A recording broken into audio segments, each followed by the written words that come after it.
Shiva Shiva Shiva Shiva Shiva Shiva Shiva Shiva Shiva Shiva Shiva. அனைவருக்கும் கணேசனின் வணக்கம். நாமக்கல் மாவட்ட ஜோதிட நல்வாழ்வு சங்கத்தின் தலைவர் சக்தி குரு ஐயா அவர்களுக்கும், பொருளாளர், செயலாளர், என்னுடைய குருமார்கள் அனைவருக்கும் என்னுடைய முதற்கண் வணக்கம். என்னுடைய உரையை கேட்டுக்கொண்டிருக்கும் ஜோதிட ஜாம்பவான்கள் அனைவருக்கும் என்னுடைய வணக்கத்தை தெரிவித்துக் கொள்ளணும். காலையிலேருந்து இன்னைக்கு பேசின விஷயம் எல்லாம் பார்த்தீங்கன்னா எல்லாம் தனம் தனம் தனம், பணத்தை வந்து டச் பண்ணிட்டு தான் போனாங்க. இந்த பணத்தை எப்படி ஒரு ஜாதகத்துல சாதாரணமா எப்படி சம்பாதிக்கலாம், எதன் மூலியமா சம்பாதிக்கலாம் அப்படிங்கிற விஷயம் பார்க்கலாம். அப்புறம் என்னன்னு பாத்தீங்கன்னா, சிவஞ்சொத்து குலநாசம் அதுக்கு என்ன அர்த்தம், ஏன் கர்மாவை நம்ம தேடிக்கிறோம், கர்மாவை தேடுனா ஜெனரேஷன் விருத்தி இல்லாம போக காரணம் என்ன அப்படிங்கிற விஷயத்த சுருக்கமா நம்ம வந்து பார்க்கலாம். ஒரு ஜாதகத்துல குழந்தை பாக்கியம் பிறந்த பிறகு ஏன் வளர்ச்சி இல்லாம இருக்கிறாங்க, ஏன் அவங்க வந்து எல்லாத்தையும் இழந்துறாங்க, குழந்தை பிறந்த பிறகு ஏன் டாப் லெவலுக்கு வராங்க அப்படிங்கிற ஒரு விஷயத்த நம்ம வந்து பார்க்க போறோம். சரி, இப்ப வந்து ஃபர்ஸ்ட் நம்ம சொல்லக்கூடிய விஷயம் என்ன பார்த்தீங்கன்னா, பணம் சம்பாதிக்க ஜாதகத்துல இப்ப பாத்தீங்கன்னா எந்த லக்னமும் போடல, எந்த ராசியும் சொல்லல, கால நிர்ணயப்படி கால சக்கரத்துப்படி பணத்துக்கு காரகன் யாருன்னு பாத்தீங்கன்னா சுக்கிர பகவானா வருவார். பணத்துக்கு காரகன் இன்னொரு கிரகம் யாருன்னு பாத்தீங்கன்னா குரு பகவானா வருவார். அப்ப குரு எந்த மாதிரி பணம் சம்பாதிக்கிறவங்க, சுக்கிரன் எந்த மாதிரி வருமானத்தை சம்பாதிக்கிறவங்க அப்படிங்கறத பார்த்தோம்னா, சுக்கிரன் பாத்தீங்கன்னா காலபுருஷனுக்கு 2ஆம் பாவ அதிபதியா வருவாரு. குரு பாத்தீங்கன்னா காலபுருஷனுக்கு 9ஆம் அதிபதியா வருவார். அப்போ ஒரு மனிதன் வந்து ஜாதகத்துல எந்த கிரகம் எப்படி இருக்கு அப்படிங்க பார்த்துட்டு எந்தெந்த பாவத்தை டச் பண்ணா அவன் வாழ்க்கையில பொருளாதாரத்துல, தொழில, பணத்துல எப்படி பெரிய ஆளா வருவாங்கிறது ஒரு சாதாரண ஒரு சின்ன விளக்கம் தான், பார்த்துங்க. காலபுருஷத்தோட 2ஆம் பாவம் யாருன்னு பாத்தீங்கன்னா சுக்கிரன். காலபுருஷனோட 2ஆம் பாவம் சுக்கிரன். இப்போ பணம், பொருள் எல்லாம் சம்பாதிக்கும் அப்படின்னா சுக்கிரனோட திசா புத்தி நடக்கணும், சுக்கிரனோட புத்தி, அந்தரம், சூட்சமம் எல்லாமே இருக்கணும், சுக்கிரன் நல்ல நிலைமையில இருக்கணும். அப்படி இருக்கும் பொழுதுதான் அவங்களுடைய வருமானங்கள் சம்பாதிக்க முடியும். அப்போ இந்த சுக்கிரன் மட்டும் போதுமா பணம் சம்பாதிக்க? பத்தாது. அப்புறம் என்னன்னு பாத்தீங்கன்னா 6ஆம் பாவம், தனத்துக்கு தனம் அப்படி சொல்லக்கூடிய புதன். பணம் சம்பாதிக்கிறதுக்கு அடுத்து யாருன்னு பாத்தீங்கன்னா சனி பகவான். இந்த 3 கிரகங்கள் வந்து ஒருத்தருக்கு திசாபுத்திக்குள்ள நல்ல நிலைமையில இருந்தா, ஜாதகத்துல நல்ல நிலைமையில இருந்தாலும், திசாபுத்தில நல்ல நிலைமையில இருந்துட்டாலும் அவர் பொருளாதாரத்துல பெரிய ஆளா வந்துருவார். சரி, இந்த பெரிய ஆளா வரதுக்கு இன்னும் ஒரு முக்கியமான விஷயம் யாரு என்னன்னு பாத்தீங்கன்னா சந்திரன்.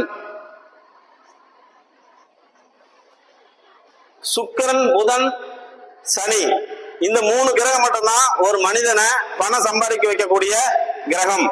ஒரு ஜாதகத்துல சுக்கிர திசையில புதன் புத்தியோ அல்லது புதன் திசையில சுக்கிர புத்தியோ அல்லது சனி திசையில புதன் புத்தியோ, சுக்கிரன் நல்ல நிலைமையில இருந்து சந்திரன் நல்ல நிலைமையில இருந்துட்டா அவர் பொருளாதாரத்துல டாப் அண்ட் டாப்பா வந்துருவாரு.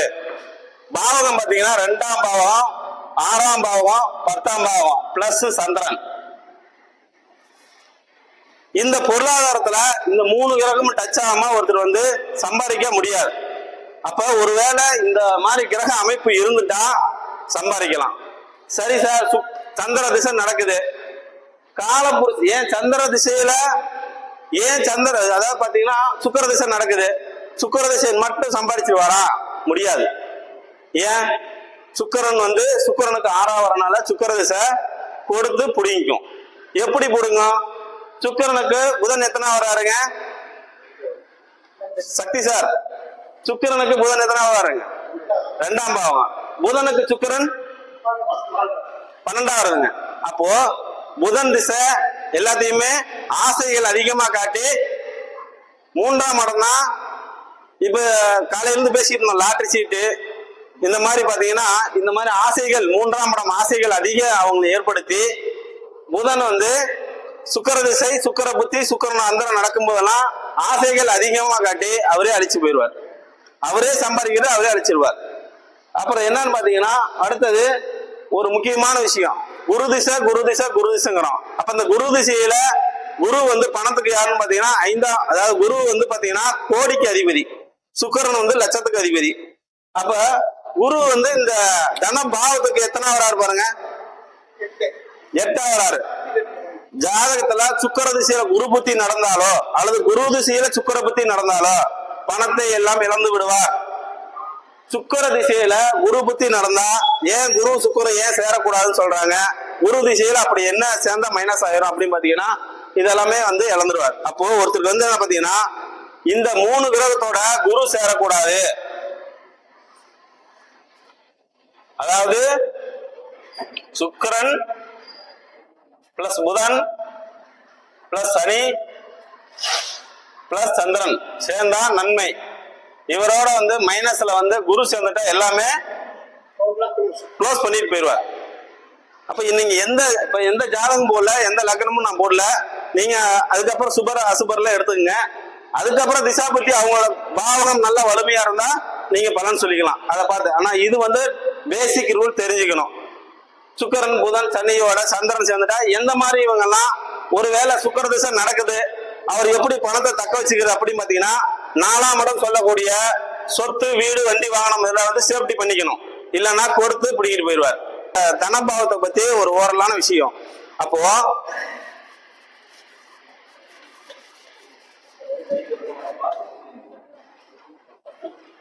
சார் மொத்தத்துல என்னன்னு பாத்தீங்கன்னா, ஜாதகத்துல எந்த நிலைமை எப்படி இருக்குன்னு ஒரு பேசிக் ரூல் நம்ம தெரிஞ்சுக்கணும். நான் சொல்லி கொடுக்குறது எல்லாத்துக்கும் தெரியும் சார், இருந்தாலும் ஒரு பேசிக் ரூல் தான் ஞாபகப்படுத்துறதுக்காக மறுபடியும் சொல்லிட்டு இருக்கிறேன்.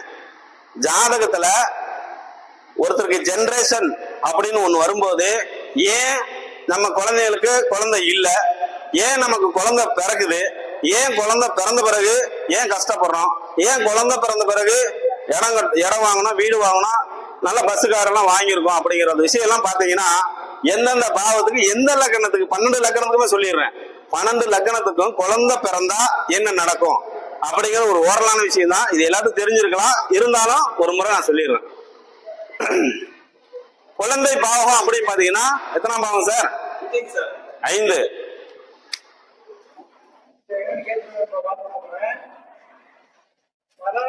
அஞ்சாம் பாவம். 5ஆம் பாவத்துக்கு இது எத்தனாம் பாவம் சார்? 5ஆம் பாவத்துக்கு 6. இந்த பாவத்தை மட்டும்தான் நம்ம பேச போறோம். நம்ம பேசக்கூடிய விஷயம் எந்த லக்னம் போடல, எந்த ராசியும் போடல. குழந்தை பிறந்தா ஏன் வாழ்க்கையில பெரிய ஆளா வராங்க, குழந்தை பிறந்தா எந்த லக்னக்காரங்க நல்லா இருக்கும், குழந்தை பிறந்தா எந்த காலம் எல்லாம் இறந்து விடுவாங்க அப்படிங்கிற ஒரு விஷயத்த பார்க்க போறோம்.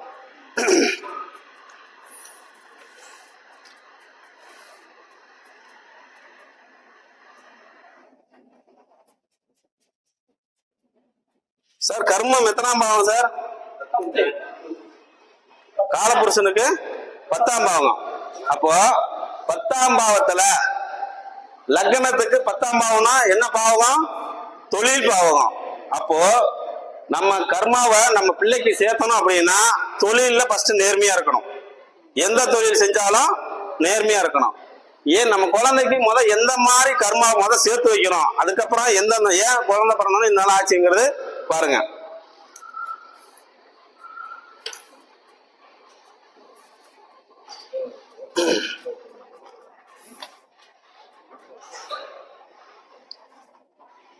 சார் 5ஆம் பாவத்துக்கு 12ஆம் பாவம் எது சார்? காலபுருஷனுக்கு எத்தனாம் பாவம் வருது? 4. இதுக்கு 6வது பாவம் காலபுருஷனுக்கு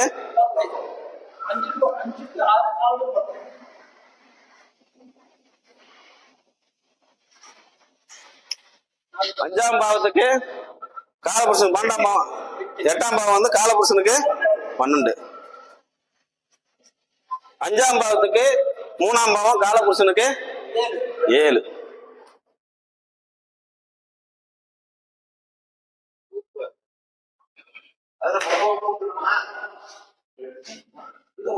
கரண்டே போயிருச்சு. போன் ஒர்க் ஆகுங்களா சார்? அதாவது சார், அத நான் சொல்ல வரலைங்க சார். அதாவது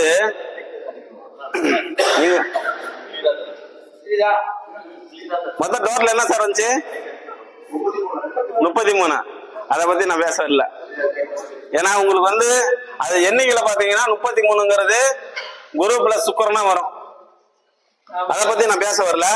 ஆனா சொல்ல வேண்டிய விஷயம் என்னன்னு பாத்தீங்கன்னா, இந்த லக்னத்துக்கு 3ஆம் பாவம் காலபுருஷனுக்கு 7, இந்த லக்னத்துக்கு 5ஆம் பாவம் 12. அப்ப என்ன பாத்தீங்கன்னா, ஒருத்தர் 4ஆம் பாடம் என்ன சார்? வீடு, வண்டி வாகனம், அப்பா, இது அம்மா, சரிங்களா? 4ஆம் பாவம். இவங்களுக்கு வந்து நாம நேர்மையா இருக்கணும். வீடு வாங்குறது, சொத்து வாங்குறது, இடம் வாங்குறது நேர்மையா சம்பாதிச்சிருந்தா நம்ம குழந்தைகளுக்கு விரயம் நடக்காது, சரிங்களா சார்? 5ஆம் பாவத்துக்கு சொல்லிட்டு இருக்கிறேன். அடுத்து என்னன்னு பாத்தீங்கன்னா 10ஆம் பாவம் சார். ஆமா சார், குழந்தை பிறந்தா எதன் மூலியமா ஃபர்ஸ்ட் கர்மா நம்ம குழந்தைகளுக்கு தேடி தரோம் அப்படிங்கிறது பாக்குறோம். அப்ப குழந்தை பிறந்த சார் மேசல் 12 லக்கணத்துக்கு தனியா சொல்லிடுறேன் சார். இது மட்டும் அதாவது எதனால கர்மாவை தேடிக்கிறோம் அப்படிங்கிற ஒரு விஷயம். இப்ப வந்து பாத்தீங்கன்னா இடம் வாங்குறதுல, வீடு கட்டுறதுல, வண்டி வாங்கினதுல பொய் சொல்லி நிறைய பிரார்த்தனை பண்ணி, அயோக்கியத்தனம் பண்ணி ஒவ்வொரு சம்பாதிக்க ஒவ்வொரு தொழிலா மாறுதுன்னு சார் வந்துடும். அப்ப அந்த மாதிரி வேலையை செஞ்சு நம்ம குழந்தைகளுக்கு கர்மாவை தேடிக்க கூடாது, ஃபர்ஸ்ட் ரூல். அடுத்து என்ன பாத்தீங்கன்னா, செய்யக்கூடிய தொழில் என்னன்னு பாத்தீங்கன்னா, தொழில வந்து நேர்மையா இருக்கணும். அப்ப தொழில தப்பா பண்ணிட்டு நம்ம குழந்தைக்கு கர்மாவை தேடி வைக்க கூடாது. அடுத்து 12ஆம் பாவம் என்ன பாத்தீங்கன்னா, இங்க இருந்து வெளிநாடு போய் சம்பாரிச்சு என்ன பிரயோஜனம்? நம்ம குழந்தைங்கள கூட இருந்து சம்பாரிச்சு கூட இருக்கிற மாதிரி நம்ம ஜெனரேஷன் 12ஆம் இடத்துல அங்க போய் என்ன பண்றோம் ஏது பண்ணு தெரியாம குழந்தைங்களுக்கு பாவத்தை தேடக்கூடாது. 3ஆம் பாவம் பாத்தீங்கன்னா இந்த லக்கணத்துக்கு 7ஆம் பாவம் அதே மாதிரிதான். நண்பர்களாலேயும் ஒரு முயற்சியால ஒரு நல்ல கெட்ட விஷயங்கள்லாம் எடுத்து நம்ம குழந்தைகளுக்கு பாவத்தை தேடக்கூடாது. சரி, எந்தெந்த லக்னக்காரங்களுக்கு இந்த கர்மா இந்த மாதிரி பண்ணியிருக்காங்க அப்படின்னு பாத்தீங்கன்னா,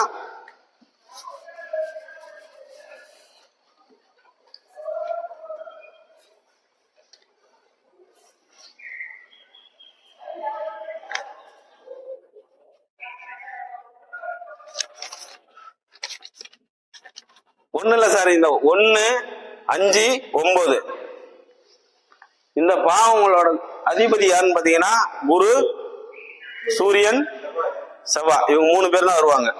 இந்த 3 பேர் தொடர்பு வந்து பாத்தீங்கன்னா நேர்மையா இருக்கணும். நேர்மையா இருந்துட்டா நம்ம வந்து பாவம் குழந்தைக்கு சேர்த்து தான் முடியும். ஏன் தாத்தா பாட்டி அப்ப 3 பேர் இப்படியே தான் வரும். நம்மள குழந்தை, அதுக்காக வந்து அப்பா, அடுத்து தாத்தா, இந்த ஜெனரேஷன் வந்து பாவத்தை சேர்த்தாம இருக்கணும். இப்ப மேச லக்னம் எடுத்துக்கங்க. மேச லக்னக்காரங்களுக்கு குழந்தை கரு உருவாகுது. கரு உருவானவுடனே அவங்களுக்கு எந்த மாதிரி ப்ராப்ளம் இருக்கும்?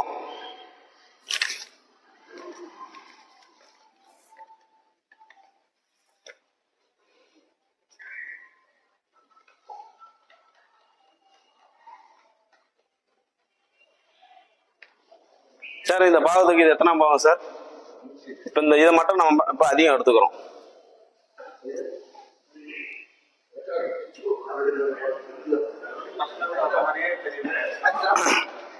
சார் முன்ன வந்து சொன்னது டோட்டலா சொன்னேன், கர்மத்தை பிள்ளைங்களுக்கு எப்படி தேடி வைக்கிறோம் அப்படின்னு.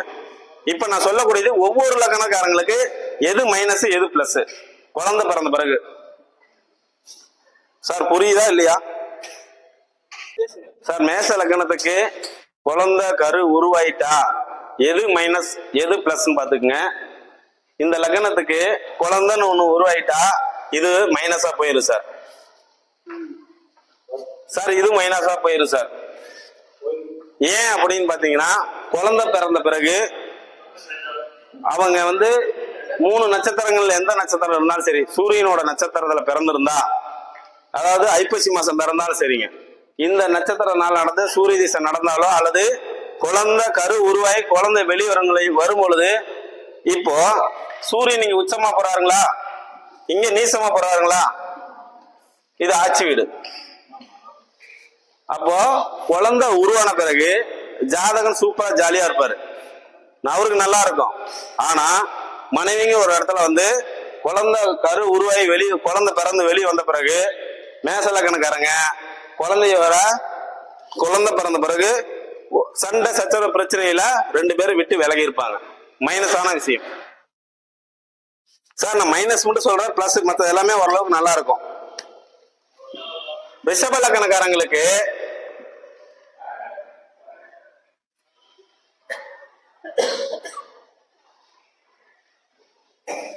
சார், ரிஷப லக்னக்காரங்களுக்கு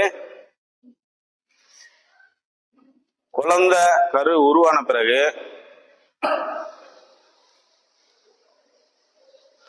ரிஷப லக்னத்துல யாருக்கா குழந்தை உருவாகி வெளியே வரும்போது தாத்தா இருக்க மாட்டார். எப்படி சொல்லட்டுங்களா? ரிஷப லக்னக்காரங்களுக்கு குழந்தை உருவாகி குழந்தை வெளியே வந்த பிறகு அந்த குழந்தை, அதாவது ரிஷப லக்னக்காரங்களுக்கு அப்பா இருக்க மாட்டார், அப்பா இறந்துருவார். குழந்தைக்கு தாத்தா. சார் பாருங்க, இந்த லக்னத்துக்கு இது எத்தனாம் வீடு? 9. இந்த 9க்கு இது எத்தனாம் வீடு? 9க்கு 8. அப்ப இந்த குழந்தை பிறந்து வெளியே வரும்போது அல்லது ஒரு குறிப்பிட்ட சூரிய திசை ஒரு 6 வருஷம் 5 வருஷம் இருப்பு இருக்கு, அந்த சூரிய திசை முடிகளே தாத்தா இறந்துருவார். குழந்தைக்கு இந்த ரிஷப லக்னத்துக்கு அப்பா இறந்துருவார். ஆமா, அப்பாவோட அப்பா இறந்துருவார் அல்லது ஒரு கண்டத்தை கொடுத்துருவார். ரிஷப லக்னக்காரங்களுக்கு போய் பாருங்க, ரொம்ப மைனஸா இருக்காது சார். குழந்தை பிறந்துட்டா குழந்தைக்கு தாத்தா, லக்னக்காரனுக்கு அப்பா. சரிங்களா? ரிஷப லக்னக்காரங்களுக்கு குழந்தை பிறந்தா அது நீங்க ஆமா, தாத்தாவுக்கு பாதிப்பு ஏற்படும். அடுத்து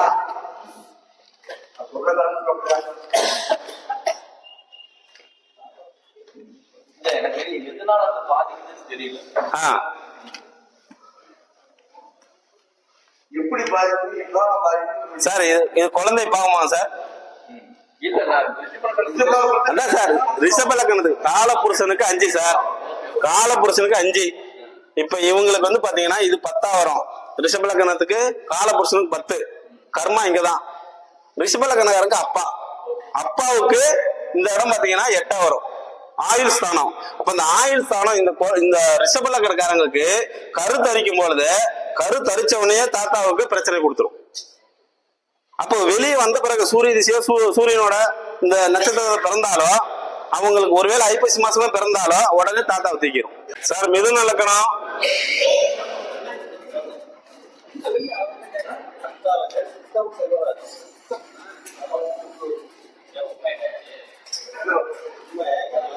சார், மிதுன லக்னத்துக்கு எது மைனஸ் என்னன்னு பாத்தீங்கன்னா அவங்களோட 5ஆம் பாவம் தான் மைனஸ். சரிங்களா? மிதுன லக்னத்துக்கு என்னன்னு பாத்தீங்கன்னா 5, அதாவது காலபுருஷனோட 7லயே நீசமா போறாரு. மிதுன லக்னத்துக்கு குழந்தை பாய்க்கும் லேட்டா தான் கிடைக்கும்.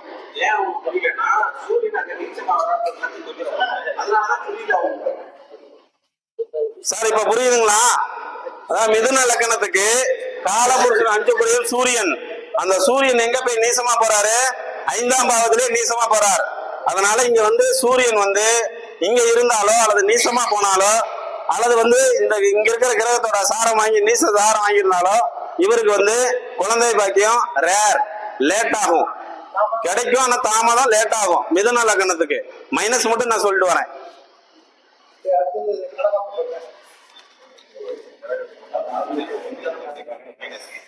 அடுத்து கடக லக்னம். சார், கடக லக்னத்துக்கு என்னன்னு பாத்தீங்கன்னா குழந்தை பிறந்த பிறகு, குழந்தை உருவான பிறகு அவருக்கு தொழில் மைனஸா போயிடும். கடக லக்னத்துக்கு தொழில் வந்து மைனஸா போயிடும். 2ஆம் பாவத்துக்குரிய, அதாவது குழந்தை பிறந்த பிறகு இந்த ஸ்தானத்துக்கு எத்தனாம் பாவம் சார் வருது?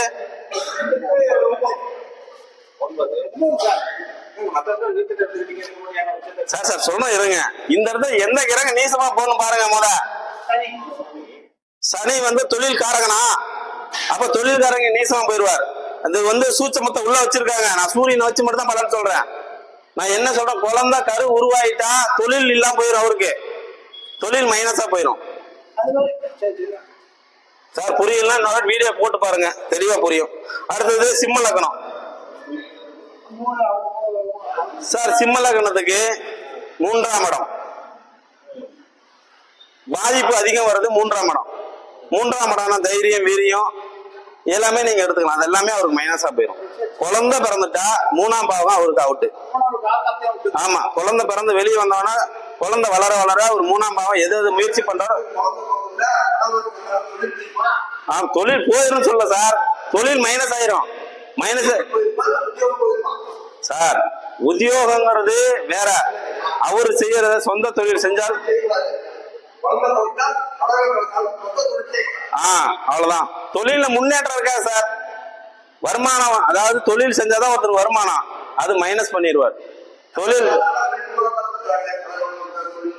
நீங்க சார் நான் தான் சொல்றேன், இதை மட்டும் வச்சு நீங்க பலன் சொல்ல தேவையில்லை. இது ஒரு அடிப்படை விதி, தெரிஞ்சுக்கோங்க. அடுத்தது உங்க அவங்க ஜாதகத்துல 10ஆம் பாவம் நல்லா இருக்காம பாருங்க. ஒவ்வொரு விஷயத்தையும் கொடுத்துருக்காங்கல்ல, அதையெல்லாம் பாருங்க சார். இதை ஒண்ணு வச்சு மட்டும் நீங்க பலன் சொல்ல, இதுல ஒரு பாயிண்ட் எடுத்து வச்சுக்கோங்க தான் நான் சொல்றேன். இதுதான் விதின்னு நான் சொல்ல கிடையாது. அதாவது கடகலக்கணக்காரனுக்கு குழந்தை பிறந்த பிறகு தொழில் இல்லாம போகும். அப்ப வந்து உங்ககிட்ட ஜாதகம் குழந்தை பிறந்தவன கொண்டு வந்து தராங்க, கடகலக்கணமா இப்ப தொழில் இல்லாம இருக்கிறியான்னு கேட்டா ஆமான்னு தான் சொல்லுவாங்க.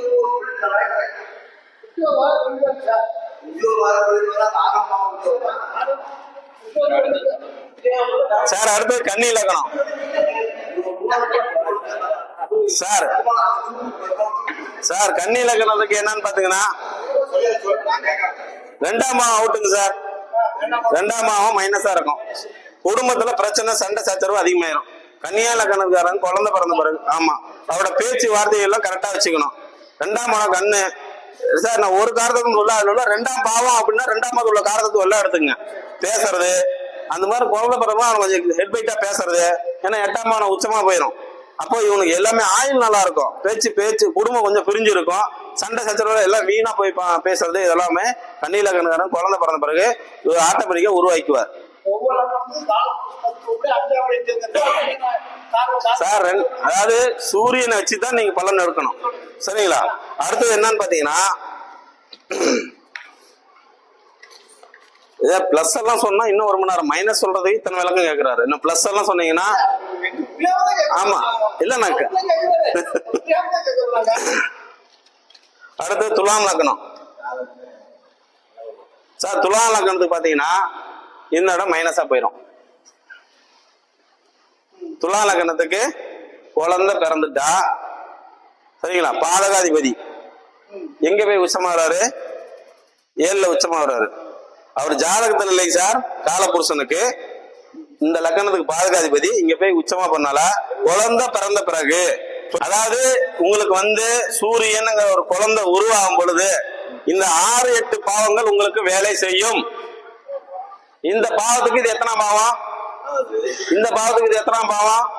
இந்த 6-8 வச்சு மட்டும் தான் பலன் சொல்லிட்டு வரேன் சார். விருச்சிக லக்னத்துக்கு மைனஸ் என்னன்னு பாத்தீங்கன்னா, குழந்தை வந்து பிறந்த பிறகு விருச்சிக லக்னத்துக்கு 6ஆம் அதிபதியா வரனால இங்க போய் சூரியன் வந்து உச்சமானால கடன் அதிகம் வாங்கி கொடுத்து அவர் மைனஸ் பண்ண பாப்பாரு. அதனால வந்து கடன் வாங்குறதுல இந்த மாதிரி விஷயத்தெல்லாம் பார்த்து கவனமா இருக்கும் விருச்சிக லக்னக்காரங்களுக்கு. நான் சொல்ற பாயிண்ட்ஸ் மட்டும் எடுத்துக்கங்க. அதாவது பாத்தீங்கன்னா 12 லக்னத்துக்கு பலன் இருக்கு. நான் எதுல அவங்க வீக்கா போவாங்க ஜாக்கிரதையா இருக்கணும் மட்டும் சொல்றேன். அதுல மட்டும் நீங்க கவனமா பாத்துங்க. குழந்தை அந்தந்த லக்னக்கார பிறந்துட்டா. அடுத்து என்ன பாத்தீங்கன்னா தனுசு லக்னம்.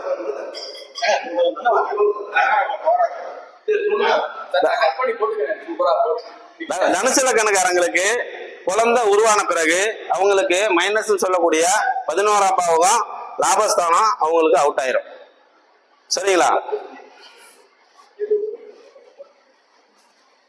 அடுத்தது மகர லக்னம்.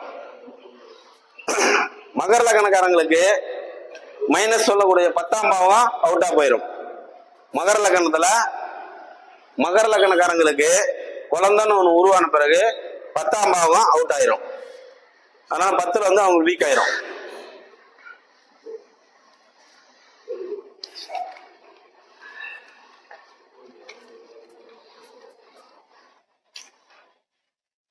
கும்ப லக்னம். இப்போ இந்த மகர லக்னத்துக்கும் மீன லக்னம் மட்டும் ரெண்டு இணைச்சிடக்கூடாது. இந்த குழந்தை திருமண பொருத்தத்துல இந்த ரெண்டு லக்கணத்தையும் இணைச்சிடக்கூடாது. ஏன்னா குழந்தை பாக்கியம் கிடைக்கிறதே ரேரா போயிடும். மகர லக்னமும் கும்ப லக்னமும் இணைச்சிட்டா மகர லக்னம் மீன லக்னம் ரெண்டையும் இணைச்சிட்டோம்னா குழந்தை பாக்கியம் ரேரா போயிடும். பாருங்களா, காலபுருஷனுக்கு 6 8 2 வந்துருச்சுங்களா. இவங்க இந்த லக்னம் ரெண்டு சேர்த்து வச்சுங்களேன், கேட்டு பாருங்க. குழந்தை பாக்கியம் வந்து குதிரை கொம்பு தான். நான் சொன்ன டாபிக் மட்டும் விட்டு வெளியே வந்துருங்க. அதே மாதிரி அடுத்து கும்ப லக்னம் சார். கும்ப லக்னத்துக்கு வந்து பாத்தீங்கன்னா குழந்தை உருவான பிறகு 9ஆம் பாவம் 7 8 9 மைனஸா போயிடும். அப்பாவால மைனஸ் வந்து அதிகமா நடக்கும். 9ஆம் பாவம் என்னென்னமோ அதெல்லாம் அப்படியே எடுத்துக்கலாம். சரிங்களா?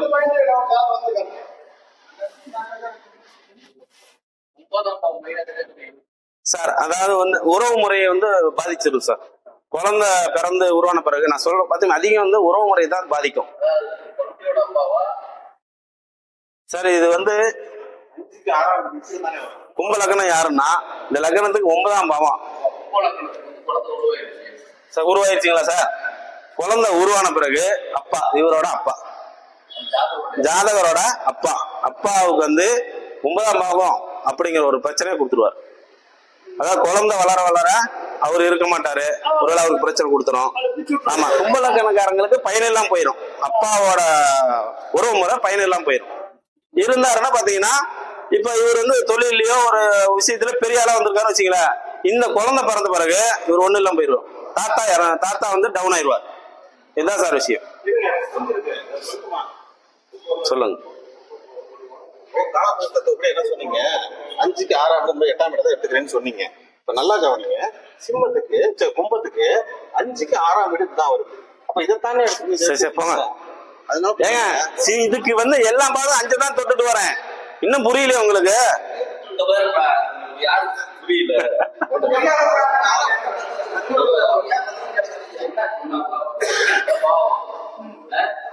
இந்த பாவம் இந்த பாவம் இந்த பாவம் சொன்னப்பையா புரியுதா இல்லையா? இந்த காலப்புறத்துக்கு இந்த பாவம் இந்த பாவம் இந்த பாவம் இந்த பாவம் இதான சொன்னாங்க. ஆமா சார், இங்கதான் நேர்மையா இருக்கும். வேற என்ன சொன்னாங்க? ஓகேவா? இது எல்லாமே கட் பண்ணி பலன் சொல்லிட்டு இருக்காப்ல. இதுல இந்த டச் பண்ணி சொல்லிட்டு இருக்காப்ல. அது கொஞ்சம் கூர்ந்து கவனிச்சாதான் புரியுதா சார்? ஒவ்வொரு பாதத்துக்கும் 3 6 8 12 வருதா? ஒவ்வொரு லக்னத்துக்கு 3 6 8 12 வரும். அதெல்லாம் நீங்க காண்டி பண்ணி பாத்தீங்கன்னா சிம்ம லக்னம் ரிஷப் லக்னம் 3 6 8 12 நீங்க காண்டி பண்ணணும்.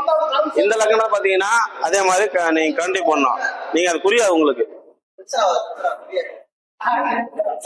நான் இப்ப சொன்னது ஒரு பாயிண்ட் தான் சார். நான் சொன்னதை மட்டும் நீங்க எழுதி வச்சுக்கோங்க. நீங்க ரிஷப லக்னக்காரங்க வந்தா குழந்தை ஒரு கரு உருவாயிடுச்சு வந்தாங்க அப்படின்னா தாத்தா கொஞ்சம் பார்த்து இருந்து சொல்லுங்க, பார்த்தா வண்டி வாங்கினாலும் பார்த்து கவனம் போக சொல்லுங்க. அப்படி ஒரு பாயிண்ட் மட்டும் நீங்க சொல்லுங்க சார். இப்ப மகர லக்னக்காரங்களுக்கு குழந்தை உருவான பிறகு இவரே இறந்துருவாரு சார். ஏன் நான் இதெல்லாம் சொல்லாம வரேன்? உங்களுக்கு இன்னும் புரியலன்னு சொல்லி அர்த்தம். அவ்வளவுதான். இதுக்கு விளக்கத்தையும் கொடுக்கட்டுமா சார்? மகர லக்னத்துக்கு 8ஆம் இடம் என்ன சார்? ஆயுள் ஸ்தானமா? இந்த லக்னத்துக்கு ஆயுள் ஸ்தானமா? அப்ப குழந்தை பிறந்த பிறகு ஜாதகத்துல வீக்கா இருந்தா நீங்க அதெல்லாம் பாத்துக்குங்க. இது வந்து ஒரு உதாரணம் தான்.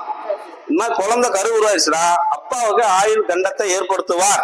குழந்தை பிறந்து வெளியே வரும்போதே அப்பா இருப்பாரா இல்லையான்னு சொல்லி ரேரா இருக்கும். குழந்தை பொண்ணு உருவாயிருச்சுன்னா அப்பா வந்து ஒண்ணு கண்டமாயிரும், விபத்தாயிரும். ஒருவேளை இங்க ஐப்பசி மாசம் பிறந்திருக்காரு வச்சுக்கீங்களேன், அதாவது ஐப்பசி மாசம் பிறந்திருக்காரு அப்படின்னா இறந்துருவார் சார். இதெல்லாம் நீங்க கொஞ்சம் இன்னும் ரொம்ப ரேர். நீங்க ஒவ்வொரு பாவத்து நான் சொன்ன விஷயமும் ஒரு பாயிண்டா சொல்லிருக்க. அதை வச்சு வந்தா ரூல் எடுத்துக்கோங்க, இல்லைன்னா தூக்கி எறிஞ்சிருங்க. அவ்வளவுதான்.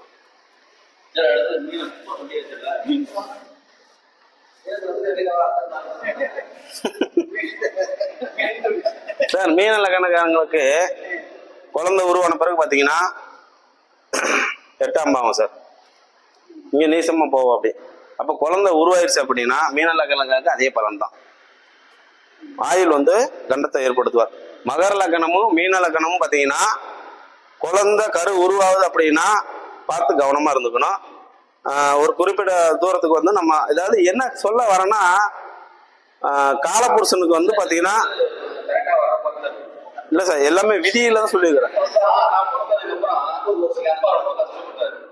அதே மாதிரி நிறைய வீடுகள் வந்து பிறந்ததுக்கு அப்புறம் அப்பாவை காலேஜ் அது பண்ணி அம்மா ஏன்னா 6வது 8வது போவாங்க. இது மைனஸ் பண்ண பிளஸ் எல்லாம் சூப்பரா சொன்னா இன்னும் அப்பதான் உங்களுக்கு புரியும் ஏன் நம்ம பெரிய ஆளா வந்திருக்கோம் அப்படிங்கிறது. அடுத்த மீட்டிங்ல பிளஸ் சொல்றேன், மைனஸ் இது மாதிரி பாண்டு லக்கணத்துக்கும். அதாவது நம்ம குழந்தைங்களுக்கு பாவத்தை சேர்த்தாதீங்க. அப்ப சார் வடிவேல் சார், நீங்க கேட்ட கேள்விக்கு இதுல விளக்கம் இருக்கு. உங்க பையனுக்கு வந்து நீங்க வந்து என்ன லக்கணும், உங்க பையன் என்ன லக்கணும் பாத்துக்குங்க. நீங்க சொல்றேன். இதுவரை எனக்கு பேச வாய்ப்பு கொடுத்த நாமக்கல் மாவட்ட ஜோதிடர் சங்க தலைவர் அனைவருக்கும் என்னுடைய மனமார்ந்த வாழ்த்துக்கள். நன்றி.